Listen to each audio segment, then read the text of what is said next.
Nalu FM Finance Podcast.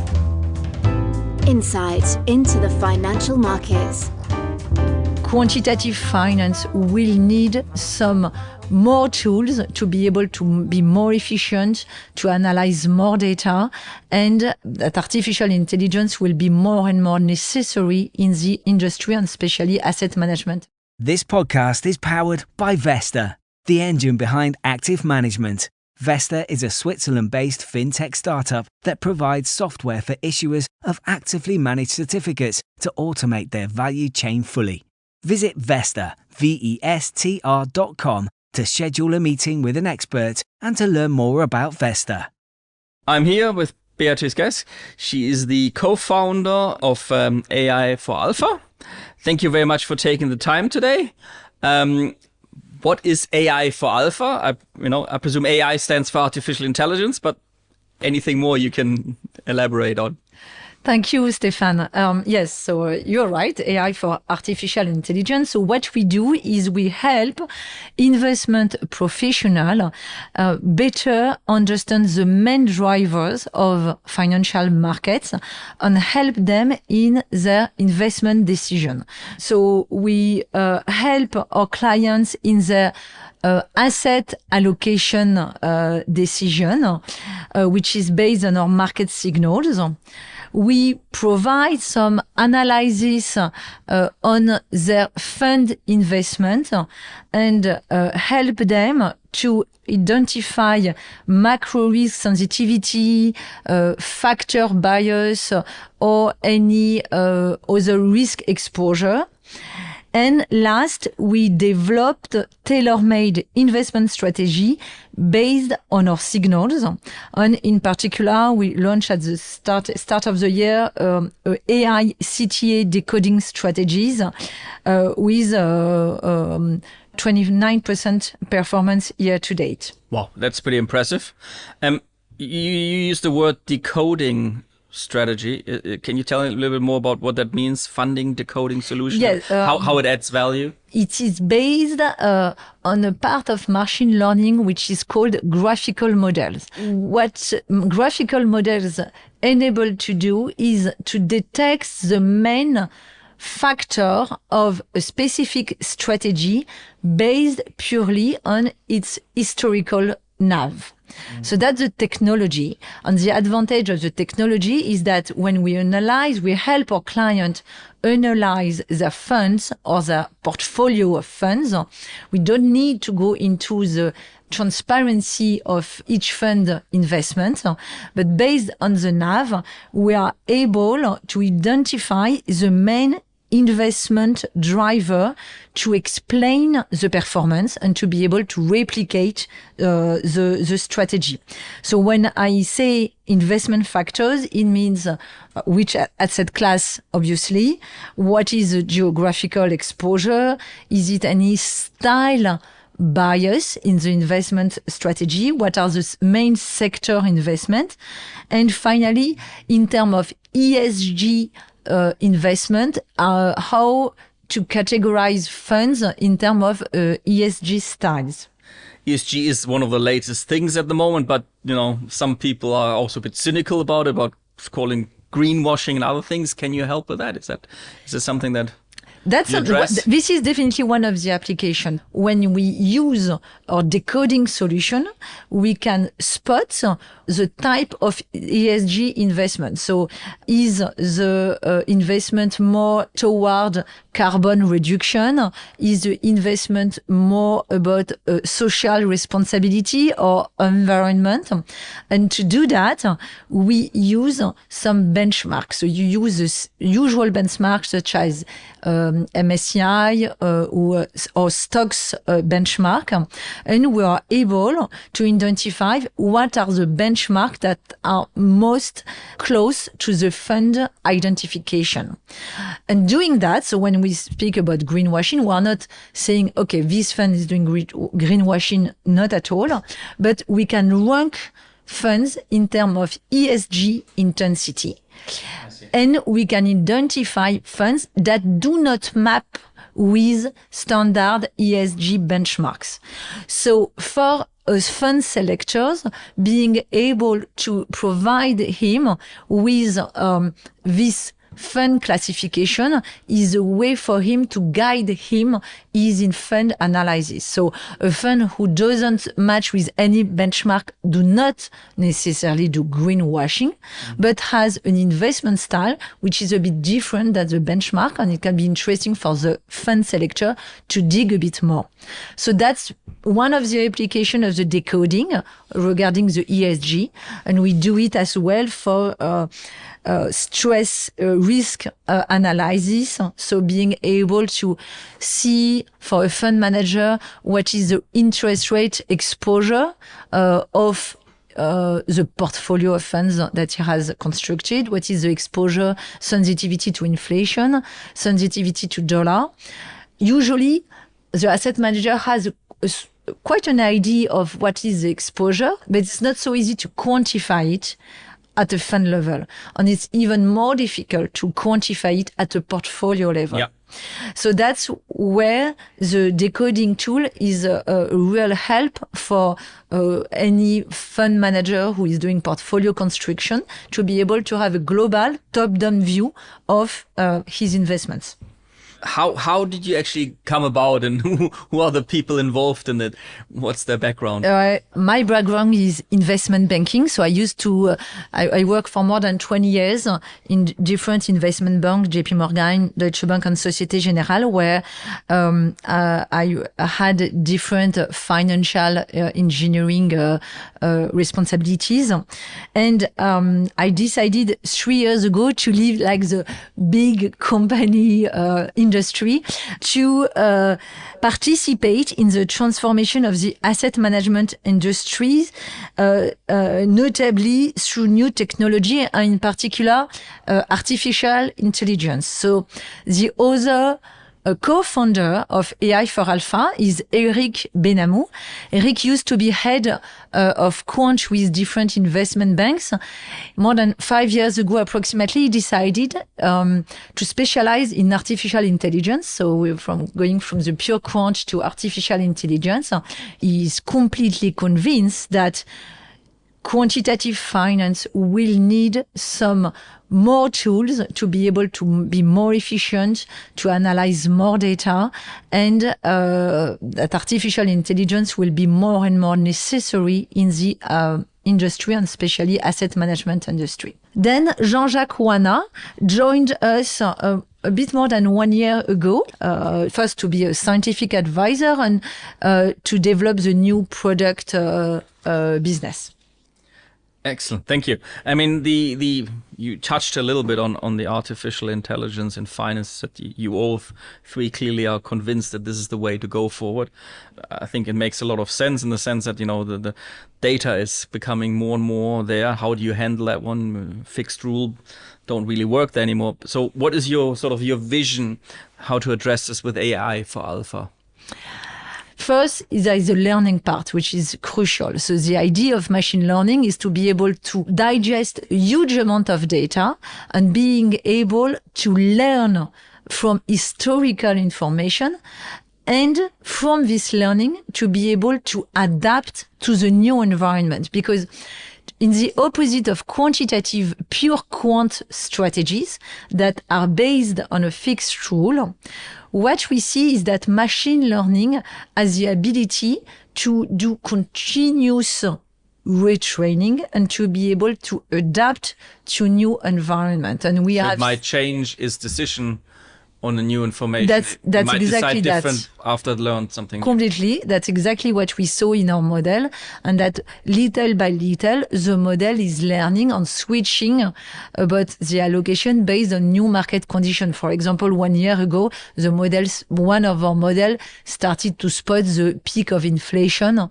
And that was one of the reasons of the shift from a bull to a bear market. That's just one of example out of 20 that we can quote. When you mentioned already deep reinforced learning, can you a little bit maybe go a bit more in detail and explain to the listeners what you mean with this? Yeah, because that's supervised, non-supervised, we speak about what models you're using for that too. It's quite simple, actually, when it's big words, but when it can be explained quite easily. Supervised learning, it is called supervised because we guide the model. We know the answer. So quite intuitively for image detection, for example, we give an image of cat and dog. The machine, little by little, understand how to distinguish what is a cat and what is a dog because it had been supervised by the right or wrong answer. So out of sample, it is able after to be able to categorize properly cats and dog. So that's one we do use supervised learning for crisis detection, for example. And in the same way, the machine will learn in the past what were the driver of crisis, and out of sample is able to learn and to adapt to the environment and to anticipate crisis using supervised learning. So that's the most very, very commonly used AI techniques. Now there is unsupervised learning where we don't know the good or bad answer. So it's usually we give a lot of information to the machine and the machine will itself detect some patterns. So usually it is used to do some classifications. For example, you might have seen some dendrograms, and this is typically unsupervised learning. And now the last one used in game is reinforcement learning, which is a bit in between. For example, when in a game, we do not know the right way of playing, but we give to the machine an objective, what we call a reward, and some rules of playing. And by iteration, the machine will adapt to the new environment and to be able to know how to play, to optimize, to achieve the reward. So quite intuitively, it has been used by Google DeepMind to beat the best Go game player. And we use it to ask the machine to find the best allocation depending on the market environment. So allocation model is using reinforcement learning to be able to adapt to the environment, to the crisis environment, and see what is the best allocation based on that. And when you say, you were talking about when you say allocation, it's asset allocation. That's correct. Yeah. And what does it detect? It detects where market regimes. Is it trying to time the market? Yeah, what we have developed is definitely is exactly what you said, a model that detects market regime. So why this choice to focus on market regime and not try to anticipate for example, price return or profitability? The reason is we all know that financial markets are very noisy. So trying to anticipate the short-term or even long-term return will be a very difficult exercise. On the opposite, we see that there are patterns in crisis. So what we are doing is that we ask the machine to be able to detect the similarities between these patterns and to be able to anticipate market regime based on new market conditions. So this is what we use in the asset allocation model. So first we use a huge quantity of data. We use more than 150 features to be able to help the machine find what are the most predictive features. So that's the first step. And that's very important to see what are the most predictive market information. I mean, sorry, is that something like, looking what the implied predicted outcome is from the option market and becomes more fat tails? Is that, for example, something you would use? I come from the derivatives world. That's why. Yeah. So what we use is more raw data. So for example, the price indicators. So the evolution of price, not only on market indices, but also on commodities. So parallel markets that can have a big influence on the market in general. We also use technical indicators. So, for example, put-call ratio, market brace, that can give a trend in the market. And we also use macro factors, so such as economic surprise, inflation expectations, or interest rate evolution. We obviously have some risk perception indicators that we developed based on risk premia on each asset class in order to have a sense of the financial liquidity in each market. In general, we leverage on between 100 and 150 features, and then the machine will, during the supervised learning task, the machine will detect at each point of time which are the most predictive features. That's a way for the manager, first, to have what is the model expectation behind the allocation, so what is the probability of crisis, but also to be able to understand what are the main market drivers behind the model results. And, that sounds, very useful for the investment professional. How do you check that the judgment of your model was correct and it's a proof of success that what you brought to them actually added value to them versus if they wouldn't have used you? Yeah, so this is what we do every time. So whenever we do an allocation for our clients, we have a benchmark and we follow the allocation versus the benchmark. So this is something that we follow. And what we did is that we replicated, so in this example, a basket of the best CTA hedge funds, the 10 best CTA hedge funds. We managed to have on a live performance very high correlation with this basket, with an overperformance over this fund. So why overperformance? Because the index do not charge the same fees as hedge fund and CTA providers. And so today the strategy has almost 30% performance year to date, wow, which is very high compared to the main CTA asset managers. Wow, very impressive. How do you deal with the inflation? I'm sure that comes up a lot in the conversation. How do you deal with inflation exposure in the asset allocation? Yeah. We did a conference on this subject a few weeks ago. We're not only in inflation, we're in stagflation environment. And what our view is that today central banks do not longer have a grip on financial markets because they need to cope with the inflation issue. So one of the consequences of that, we see that macro trends are taking over financial markets. And this is one of the reasons that in our view, and this is what we see as well in the model, the two types of strategy that make sense in the current environment is first commodities, and the second are trend following strategies. And this is why we did launch this AI CTA index this year with a very, very high interest received from investors or investment banks. Excellent. Thank you very much. That was very insightful. Thank you for taking the time to talk to me. Thank you, Stefan. Nalu FM Finance Podcast. Insight into the financial markets.